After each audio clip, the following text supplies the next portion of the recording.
नमस्कार दोस्तों, स्वागत है आपके अपने YouTube channel Kumar study centre गुड्डा में। आज आपके लिए एक बार फिर से मैथ पेडागोजी लेके आए हैं और टॉपिक का नाम है शिक्षण सामग्री एवं गतिविधियाँ। कुल इसमें 25 प्रश्न होने वाला है। आपका क्या स्कोर रहता है हमें कमेंट करके जरूर बताएं। गाइज, अगर आप हमारे चैनल पर नए हैं तो हमारे चैनल को सब्सक्राइब करें और बेल आइकन को प्रेस कर ऑल नोटिफिकेशन ऑन कर लें, ताकि इस प्रकार का वीडियो जब भी अपलोड करें तो सबसे पहले नोटिफिकेशन मिल पाए। तो चलिए शुरू करते हैं आज के इस सेशन को। तो आज का पहला प्रश्न है, निम्नलिखित में से कौन सा कथन संकल्पना मानचित्र के बारे में सत्य नहीं है। ऑप्शन नंबर ए, संकल्पना मानचित्र अंतर संबंधित अवधारणा और उन्हें जोड़ने वाले लिंक का संग्रह प्रस्तुत करते हैं। ऑप्शन नंबर बी, संकल्पना मानचित्र केवल शिक्षकों द्वारा बनाया जाना चाहिए। ऑप्शन नंबर सी, संकल्पना मानचित्र प्रकृति में पदानुक्रमित हैं। और ऑप्शन नंबर डी, संकल्पना मानचित्र नए शिक्षण को पूर्व ज्ञान से जोड़ने में सहायक है। तो एक नंबर का आंसर हो जाएगा ऑप्शन नंबर बी, संकल्पना मानचित्र केवल शिक्षकों द्वारा बनाया जाना चाहिए। अगला प्रश्न है, वास्तविक जिंदगी में गणित का संबंध बनाने के लिए और अंतर विषयों को विकसित करने के लिए निम्नलिखित में से किस मूल्यांकन योजनाओं का उपयोग किया जाना चाहिए। ऑप्शन नंबर ए, क्षेत्रीय भ्रमण, मौखिक परीक्षा, ड्रिल कार्यपत्रक। ऑप्शन नंबर बी, सर्वेक्षण परियोजना जांच सूची। ऑप्शन नंबर सी, क्षेत्रीय भ्रमण, मौखिक परीक्षा, जांच सूची। और ऑप्शन नंबर डी, क्षेत्रीय भ्रमण, सर्वेक्षण और परियोजना। तो 2 नंबर का आंसर हो जाएगा ऑप्शन नंबर डी, क्षेत्रीय भ्रमण, सर्वेक्षण एवं परियोजना।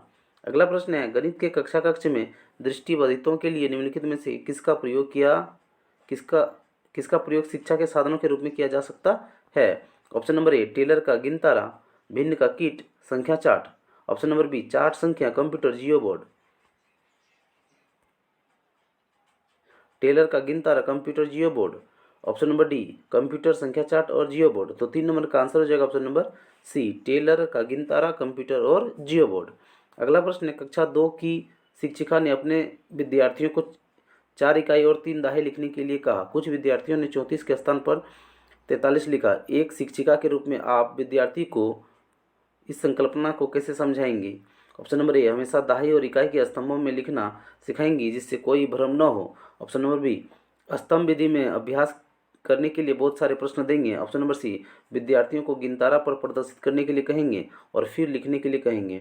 ऑप्शन नंबर डी, उन्हें बताएंगे कि यह गलत है और फिर उन्हें सही उत्तर को 5 बार लिखने कहेंगे। तो 4 नंबर का आंसर हो जाएगा ऑप्शन नंबर सी, विद्यार्थियों को गिनतारा पर प्रदर्शित करने के लिए कहेंगे और फिर लिखने के लिए कहेंगे। अगला प्रश्न है, गणित में प्रतिचित्रण के लिए निम्नलिखित कथनों में से कौन सा कथन सत्य नहीं है। ऑप्शन नंबर ए, प्रतिचित्रण स्थानिक चित्रण को बढ़ाता है।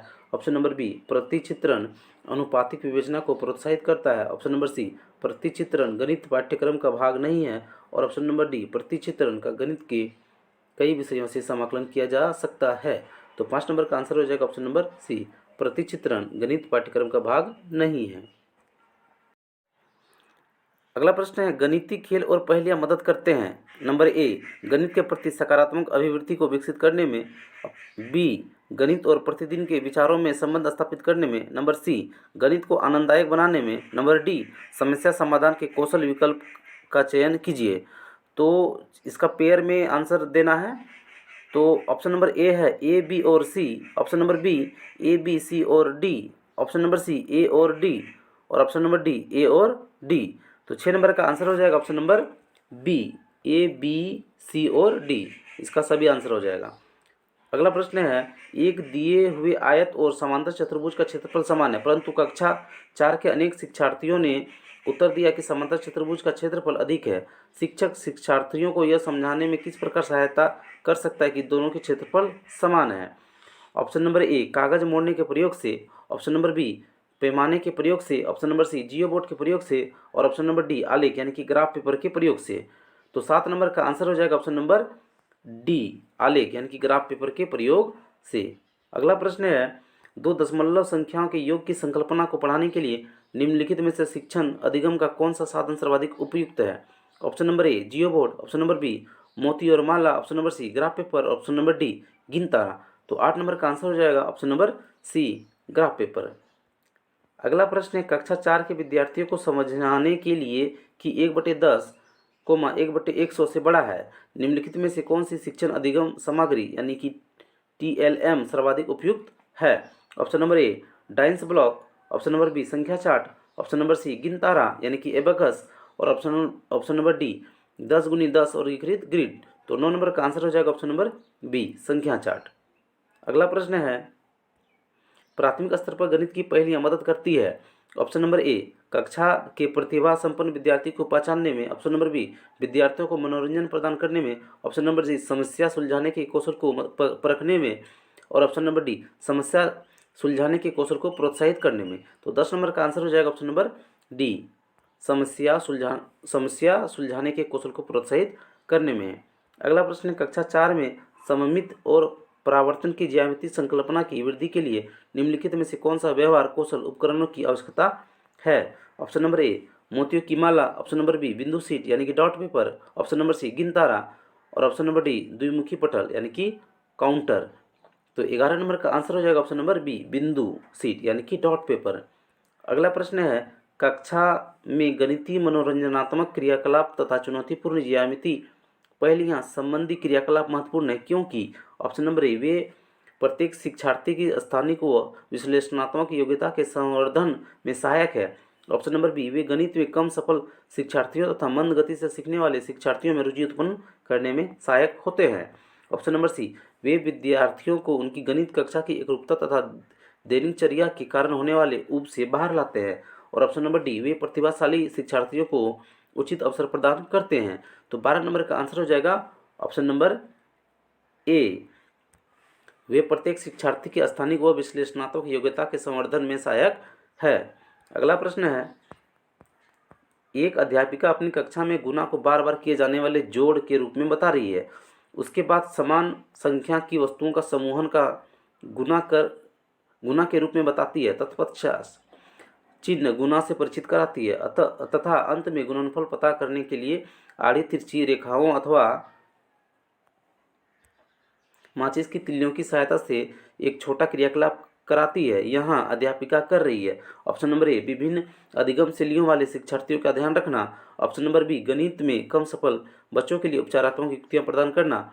ऑप्शन नंबर सी, कक्षा को आनंददायी बनाने के लिए तरह तरह के प्रस्तुतिकरण।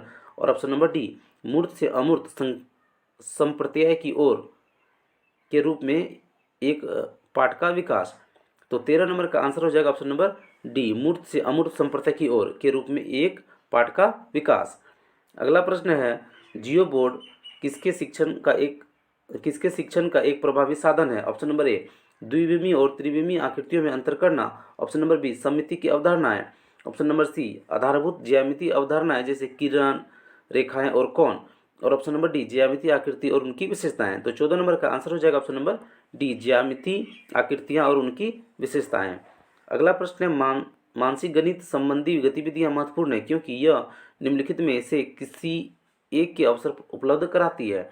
ऑप्शन नंबर ए, कलन विधि यानी एल्गोरिदम को सिखाने में निपुणता प्राप्त करना और कम समय में अधिक संख्या में समस्या का अभ्यास कराना। ऑप्शन नंबर बी, परिकलन में परिशुद्धता के साथ उसकी गति को और परीक्षाओं में उनकी निष्पादन में सुधार करने में मदद करना। ऑप्शन नंबर सी, मानसिक संगणना संबंधी प्रक्रिया का विकास क्योंकि शिक्षार्थी तेज गति से संख्याओं के परिकलन के बीच संबंध की पहचान करने की कोशिश करते हैं। और option number D, paper pencil का उपयोग करते हुए कक्षा में प्रक्रिया को सीखने में निपुणता प्राप्त करते हैं।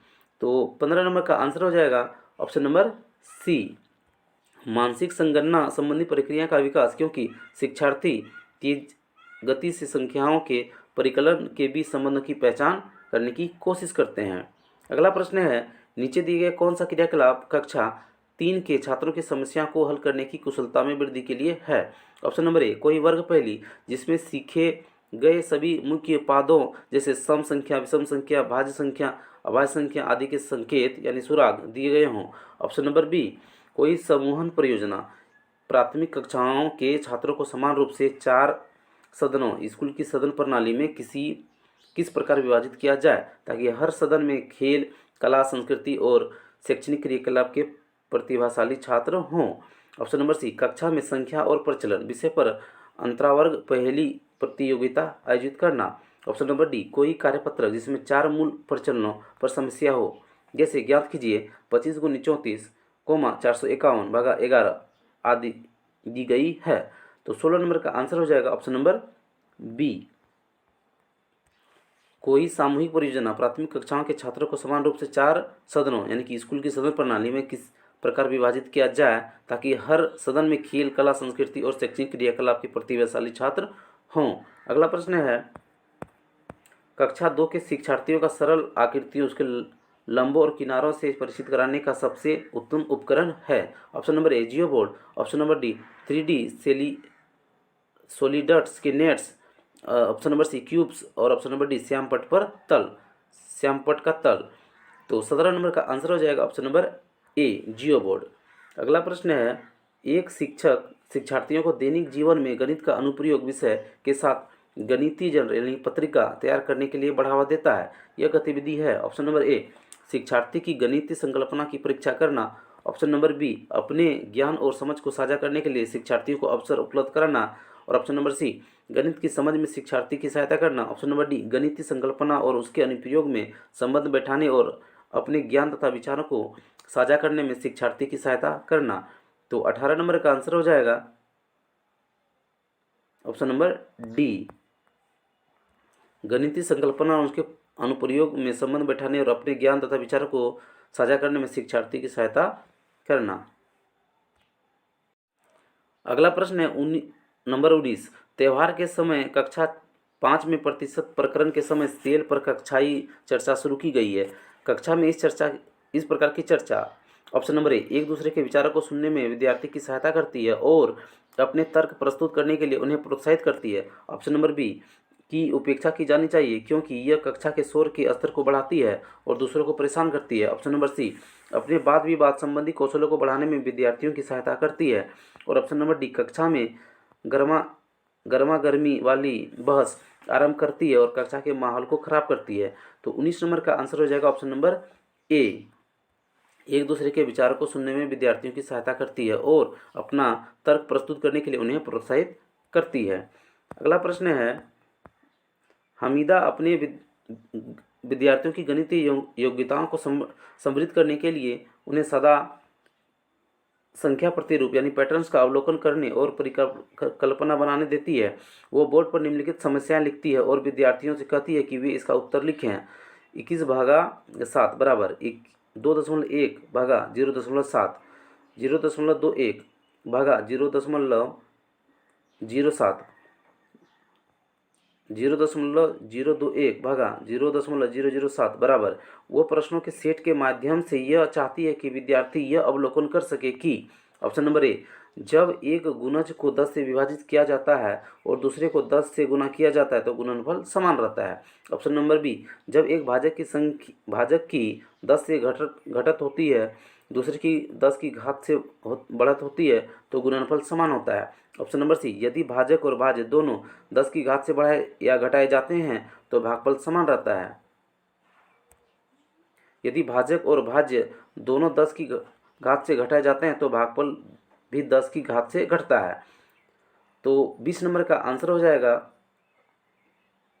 ऑप्शन नंबर सी यदि भाजक और भाज्य दोनों 10 की घात से बढ़ाए या घटाए जाते हैं तो भागफल समान रहता है। अगला प्रश्न है, सबसे उपयुक्त रणनीति जिसका उपयोग धनराशि के योग को कुशलता से आत्मसात करने के लिए किया जा सकता है। ऑप्शन नंबर ए भूमिका निर्वाहन, ऑप्शन नंबर बी बहुत सारे सवाल हल करना, ऑप्शन नंबर सी सूचना एवं संप्रेषण तकनीकी, और ऑप्शन नंबर डी प्रतिरूपों का प्रयोग करना। तो 21 नंबर का आंसर हो जाएगा ऑप्शन नंबर सी सूचना एवं संप्रेषण तकनीकी। 22 नंबर का सवाल है, किसका कथन है कि शिक्षक शिक्षण उपकरणों के माध्यम से शिक्षण को अस्थायी एवं रोचक बना देता है। Option number A Rusk, option number B Nunn, option number C मेकन तथा Roberts, option number D Banshidhar. तो 22 नंबर का आंसर हो जाएगा ऑप्शन नंबर सी मेकन तथा रॉबर्ट्स। अगला प्रश्न है, सर्वाधिक प्रतिभाशाली शिक्षण सामग्री है। ऑप्शन नंबर ए अप्रक्षेपित, ऑप्शन नंबर डी प्रत्यक्ष अनुभव, ऑप्शन नंबर सी प्रक्षेपित, ऑप्शन नंबर डी इनमें से कोई नहीं। तो 23 नंबर का आंसर हो जाएगा ऑप्शन नंबर बी प्रत्यक्ष अनुभव सर्वाधिक प्रभावशाली शिक्षण सामग्री है। अगला प्रश्न है, क्षेत्रफल की अवधारणा से परिचित कराने के लिए शिक्षक डैश से शुरुआत कर सकता है। ऑप्शन नंबर ए हथेली, पत्ते, पेंसिल, नोटबुक आदि विभिन्न वस्तुओं की सहायता से किसी आकृति के क्षेत्रफल की तुलना करना। ऑप्शन नंबर बी आयत की लंबाई और चौड़ाई का पता लगाना और आयत के क्षेत्रफल के सूत्र लंबाई गुनी चौड़ाई का प्रयोग करते हुए क्षेत्रफल ज्ञात करना। ऑप्शन नंबर सी इकाई वर्ग गणना की सहायता से आकृतियों का क्षेत्रफल ज्ञात करना। ऑप्शन नंबर डी, भिन्न आकारों की आकृतियों का क्षेत्रफल ज्ञात करने के लिए सूत्रों को स्पष्ट करना। तो 24 नंबर का आंसर हो जाएगा ऑप्शन नंबर ए, हथेली, पत्ते, नोटबुक आदि विभिन्न वस्तुओं की सहायता से किसी आकृति के क्षेत्रफल की तुलना करना। अगला प्रश्न है, एक गणित अध्यापक बच्चों में गणना करने की शक्ति को निम्नलिखित द्वारा बढ़ा सकता है। ऑप्शन नंबर ए, संकल्पना को स्पष्ट करते हुए काफ़ी अभ्यास करवाना। ऑप्शन नंबर बी, शिक्षण के दौरान कक्षा में क्रियाशील गतिविधियों का आयोजन करके। ऑप्शन नंबर सी, केवल एल्गोरिदम का प्रयोग करके। और ऑप्शन नंबर डी, उपरोक्त में से कोई नहीं। तो 25 नंबर का आंसर हो जाएगा ऑप्शन नंबर बी, शिक्षण के दौरान कक्षा में क्रियाशील गतिविधियों का आयोजन करके। तो गाइस, सेशन कैसा लगा हमें कमेंट करके जरूर बताएं, और वीडियो अगर अच्छा लगा तो इसे लाइक करें, और अभी तक हमारे चैनल को सब्सक्राइब नहीं किए हैं तो सब्सक्राइब कर लें। वीडियो को शुरू से अंत तक देखने के लिए आपका बहुत बहुत धन्यवाद। जय हिंद।